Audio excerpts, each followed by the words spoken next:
The plume and the pistol. A fitting end to my folly, and a curse upon us all. Alright, welcome back to more Darkest Dungeon.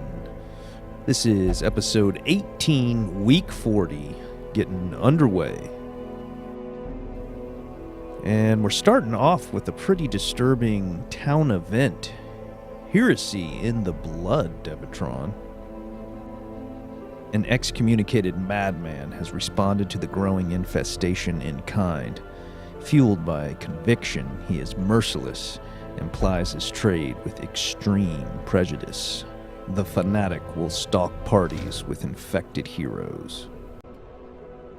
Okay, so the fanatic is one of the game's more extreme, albeit somewhat indirect ways of forcing the player to deal with the Courtyard and the Crimson Court DLC content. So as we saw in the last episode, we're starting to see the infestation from the Courtyard spread into the other areas of the world, like the Ruins, Warrens, Cove, and Weald, right? If you recall, last time we had a random encounter in one of the hallways in the Ruins where there were 4 supplicants, I believe. Point being that bloodsucker enemies, which are ordinarily only found in the Courtyard, are starting to spread out and show up in the other dungeon areas of the world. And what this means for the player is that unless you get extremely lucky, you're going to start encountering these bloodsuckers more and more, and eventually your heroes are going to become infected with the Crimson Curse disease. So then as your roster starts to get more and more filled up with heroes who have contracted the Crimson Curse, you're left with a choice, right? Either take people that you ordinarily wouldn't take in because they don't have the curse, or risk taking them into the dungeons because they're the exact heroes you want for whatever you happen to be doing, right? And in the latter case, this is how the fanatic finally comes into play, right? As you go into dungeons with heroes who have the Crimson Curse, you run the risk of encountering the fanatic. Now, the probability that you'll encounter the fanatic, given you've entered a dungeon with heroes who have the Crimson Curse, depends still on a couple of things. First of all, how many heroes in your party have the Crimson Curse, and also the infestation level. Right now, I think it's still low, but it'll move to medium, and then eventually to high. But you get the idea, right? The worse the infestation and the more heroes you're bringing into a dungeon who have the Crimson Curse, the greater your chance of encountering the fanatic. Now, there are a couple of notable exceptions to this. First of all, he will never appear in a boss dungeon. Second, he will never appear in any of the Crimson Court dungeons. And third, he will never appear in any of the farmstead quests, nor will any bloodsucker enemies ever appear in the farmstead quests. The infestation just doesn't reach that area because it's kind of a special type of area. Now, as for the fanatic himself, what kind of boss is he, right? Well, let me tell you, he is absolutely a fire-breathing dragon, okay? He is just 100% killer.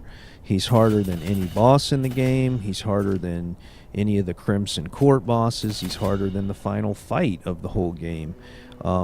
He is absolutely something you just do not want to run into. Now, that said, he's not impossible. And if you do encounter him and you're able to beat him, there's a chance that he'll drop a special item called the Cure. And what that does is it cures one hero of the Crimson Curse. Okay, I don't know if he can drop multiple vials of it from a single encounter, but I do know that it only cures the hero who drinks it, and it certainly doesn't cure your whole roster. But for much of the game, it's one of only 2 ways for a hero to be cured of the Crimson Curse. So once again, the player is confronted with, a pretty tough choice. Either you can choose to deal with the fanatic and go after him, or alternatively, you can avoid him and just try to do as much as possible with heroes who aren't infected, or maybe you can slide by with a party who has just one hero infected. And again, if you're going into a boss dungeon, no worry, you can take as many as you want because he will not spawn in a dungeon where there's a boss. But all that said, like I mentioned at the outset, eventually you're going to have just too many heroes who are infected because they keep encountering bloodsuckers no matter where they go, and they keep getting the Crimson Curse. And then eventually there's going to be, just a week or 2 in there where you're not doing a boss and you have to pass the time doing some other type of dungeon, and then here you are with like 2, 3, maybe 4 heroes with the Crimson Curse, and you're really, really running the risk of encountering the fanatic. And unless it's a, perfectly composed party that is meant for killing him and meant for doing his encounter, then you're just going to end up most likely losing heroes. Now, I know this probably sounds pretty hopeless, right? What's a player to do if this is the way it's going to go, right? Well, here's the thing. Whenever you kill a boss in the courtyard, and there are 3 in total, then every hero on your entire roster who has the Crimson Curse is cured of the Crimson Curse, and the world infestation level is reset. It either goes back to 0 or low, something like this. And then the cycle will start again. Then you can start adventuring again, and you won't really see anything for a week or 2, but then the infestation will start to grow. You'll get more bloodsucker encounters. Then your roster starts to get infected again, etc., etc. And you have to go back into the courtyard, kill the next boss, get it all cleared up, etc. So that's the way it's kind of going to be for a while. It's going to be this dance of avoiding the fanatic and weathering the growing infestation, and then when we can't deal with it anymore, we'll march back into the courtyard and do the next boss.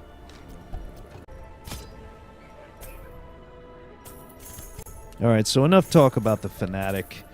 We don't have any Crimson Curse infected heroes in this party. We have our good old Shieldbreaker, Vestal, Houndmaster, Arbalist, swine hunting party. We're heading back into the Warrens Devatron. Let's see if we can find the Swine King.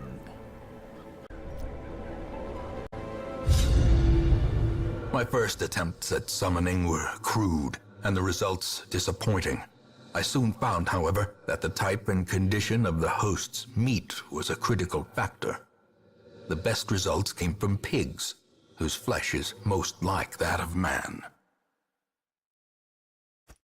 A nameless abomination. A testament to my failures. It must be destroyed. Alright, Devatron, here we go. Back into the Warrens. Pretty easy map. Only 2 spots the boss could be. And a very strong group. We're going to be doing a lot of area effect, a lot of damage over time, bonus damage versus beasts with the Houndmaster, etc., etc. We should mow through this pretty quickly. Ambushed by foul invention. The way is lit. The path is clear. We require only the strength to follow it.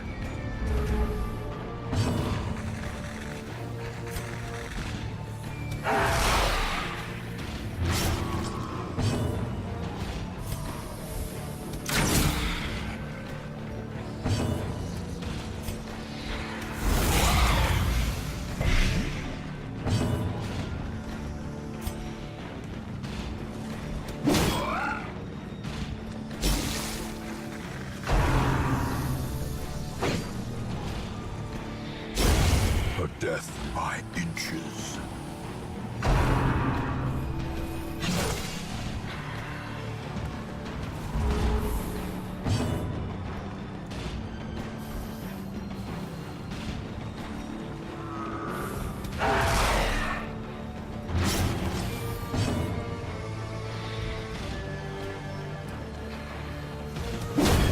Continue the onslaught. Destroy them all.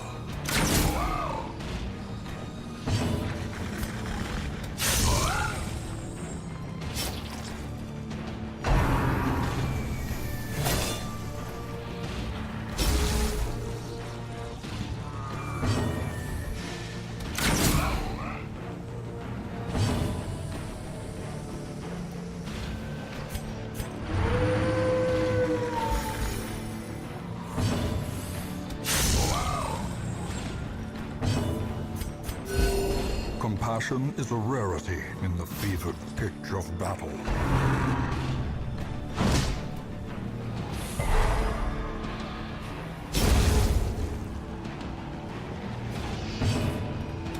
Their cursed champion falls.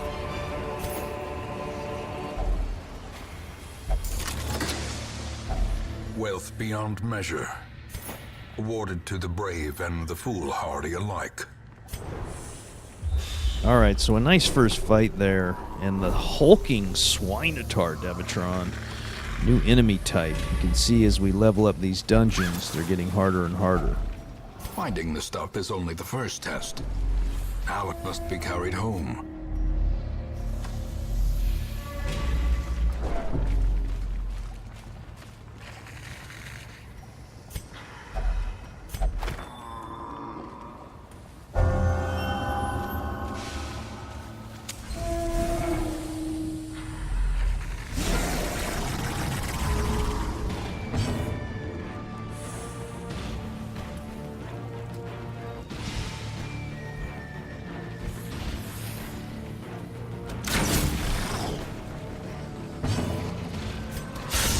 Masterfully executed.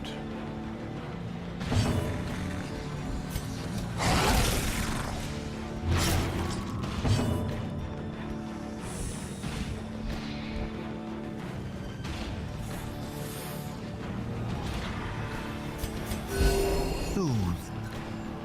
Sedated.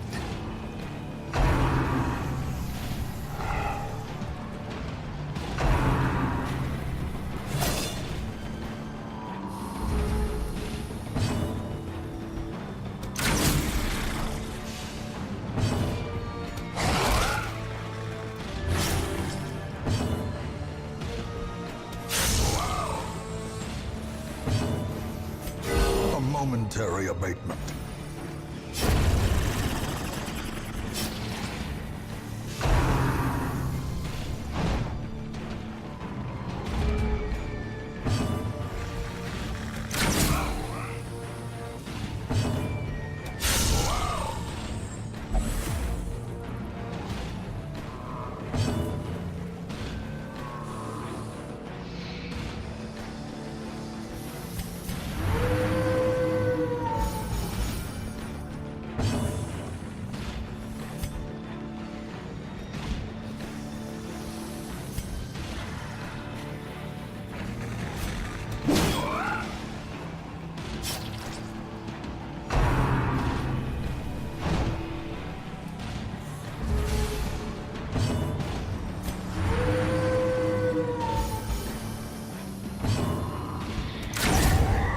Victory. Perhaps the turning point.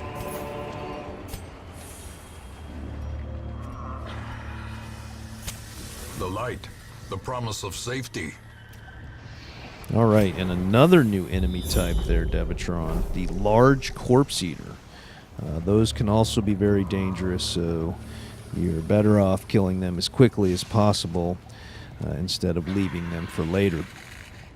And a nice critical scouting check. Got the location of the boss and a secret room. Circle in the dark. The battle may yet be won.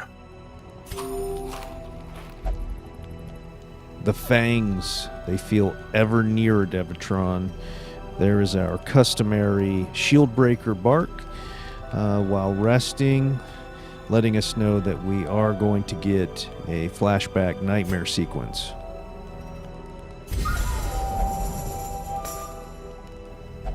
And there's the Shieldbreaker camping skill called Sandstorm, which we put on the Arbalist.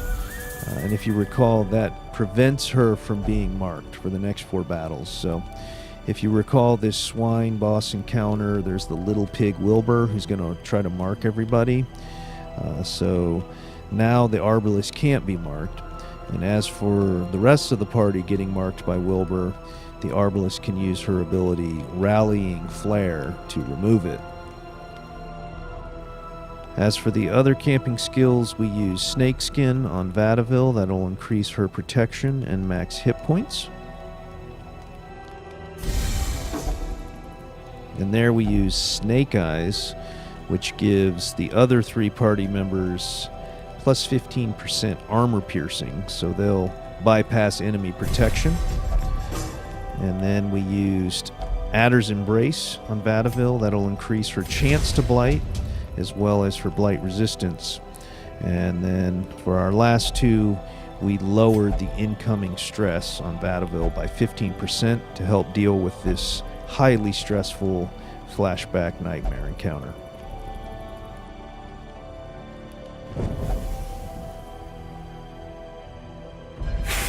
The horror. Horrifying memory. Brought back into the spotlight by a tortured mind.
The fiend falls, a faint hope blossoms.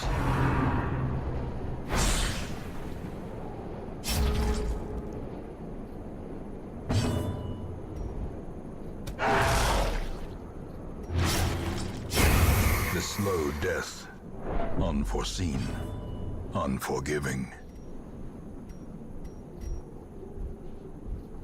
Press this advantage. Give them no quarter.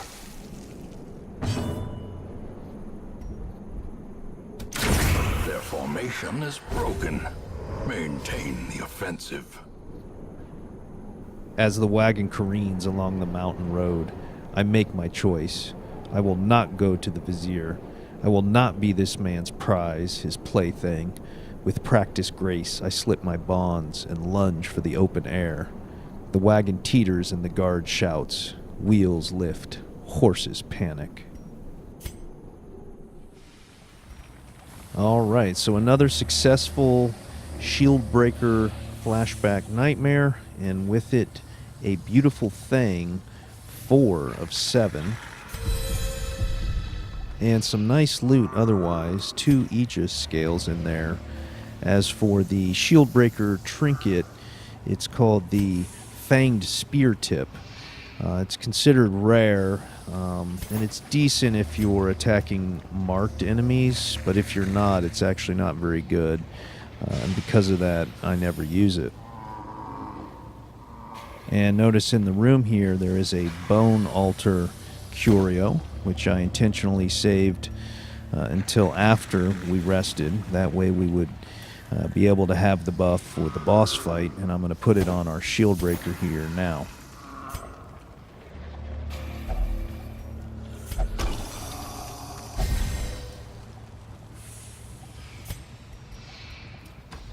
Alright, so off we go. We're going to go ahead and go down and do the room fight, which ordinarily I would avoid, but I went ahead and destroyed all our shovels to make room for loot, so we have to go this way because there's an obstacle the other way.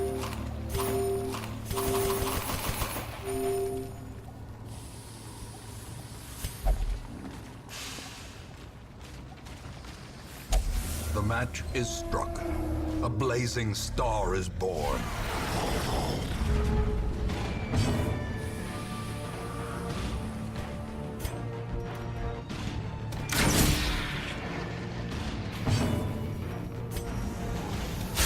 Destroyed.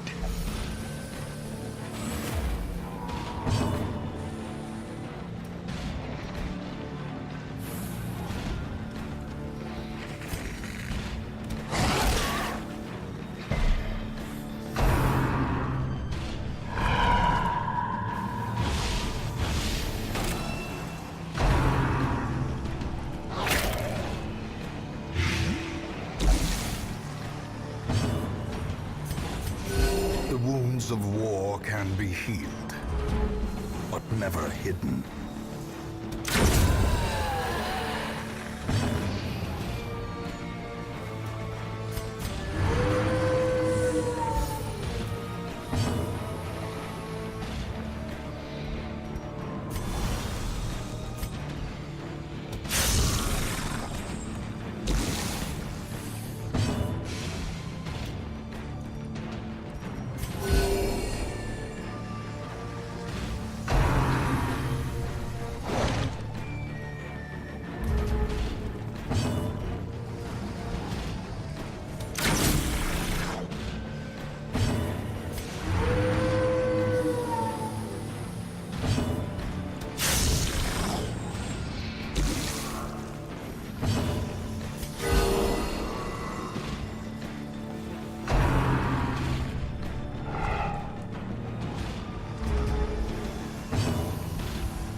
Monster's size has no intrinsic merit, unless inordinate exsanguination be considered a virtue.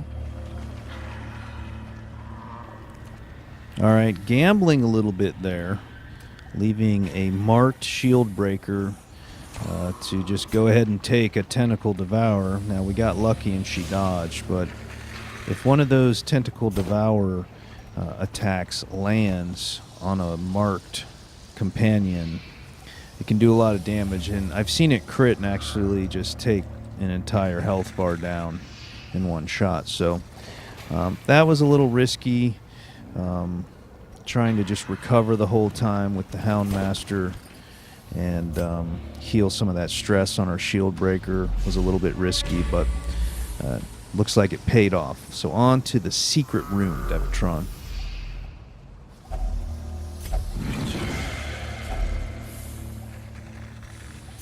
Alright, so nothing special. Once again, I was out of keys, so it didn't make a lot of sense to douse the torch, go pitch black, and try for better loot. Not to mention, we're really out of inventory space, so that would have been very cramped trying to carry home better loot. But nonetheless, every little bit counts. We've made it to the boss. We're going to go ahead and switch up our skills here. Most notably, I shifted the Vestal back into the 3 spot so she can use both her heals. The reason I did that is because we're not going to be using the stress heal on the Houndmaster. Accordingly, he can shift into the 2 spot and do his normal attacks from there. Now, as for Vadiville, the Shieldbreaker, we don't need her stealth breaking attack, so I get rid of that and put up her shielding ability. Could have switched some other things, but it really doesn't matter. You remember this fight. It's very easy. Just unload everything you got on the boss, and if people get marked, clear those marks with the Arbalist, and heal damage with the Vestal in the meantime. All right, here we go, Devatron, the Swine King. In Radiance, may we find victory. It is a travesty. A blundering mountain of hatred and rage.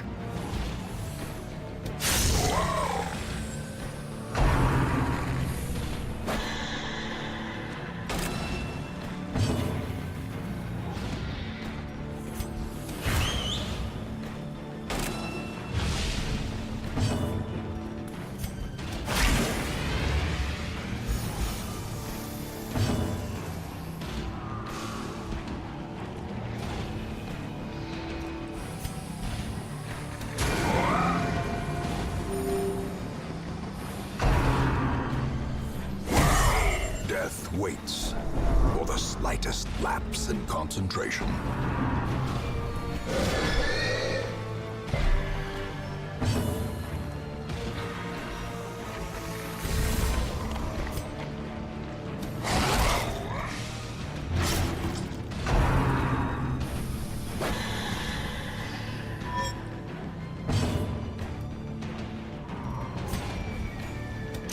Impressive.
All right, this is bad, Devatron, really bad. Our Arbalist got stunned, which means if one of our companions gets marked, she's not going to be available this round to clear that mark.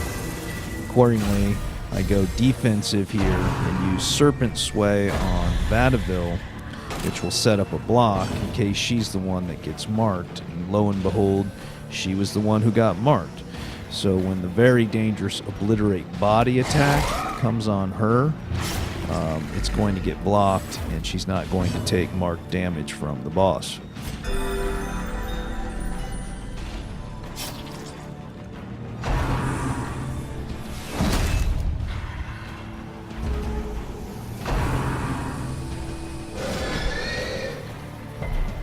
Alright, so she resists the stun that time.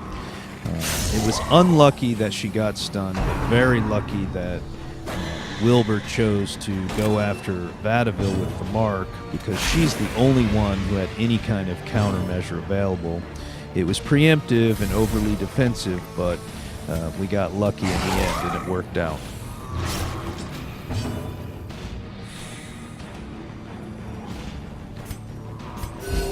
Soothed. Sedated.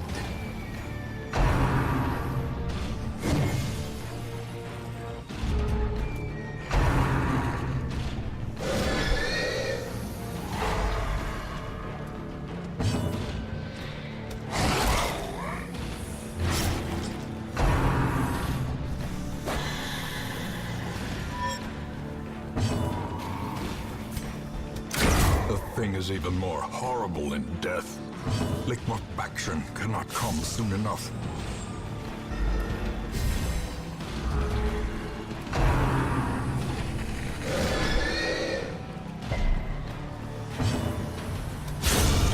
annihilated.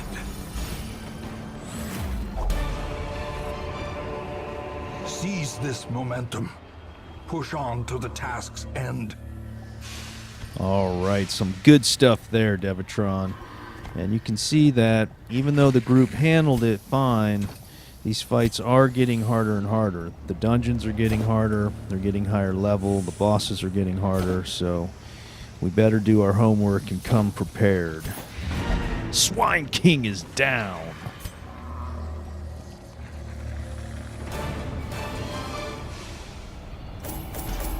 All right, a really smooth run there. Couldn't be happier. A decent haul, not great, but over 10,000 gold. A man-at-arms trinket, which I never use. Decent heirlooms. But yeah, whenever you do one of the Shieldbreaker, A Beautiful Thing journal encounters with a boss and get through it this smoothly, it's really awesome. So Gray Rot, Slow Reflexes, those are both bad on our Houndmaster. Got to get rid of those. And look out, Devitron. Luminous! I even circled it with my mouse. Big time, Devitron. Darkest Dungeon. Things are really heating up in the veteran encounters. Let's do more in the next episode.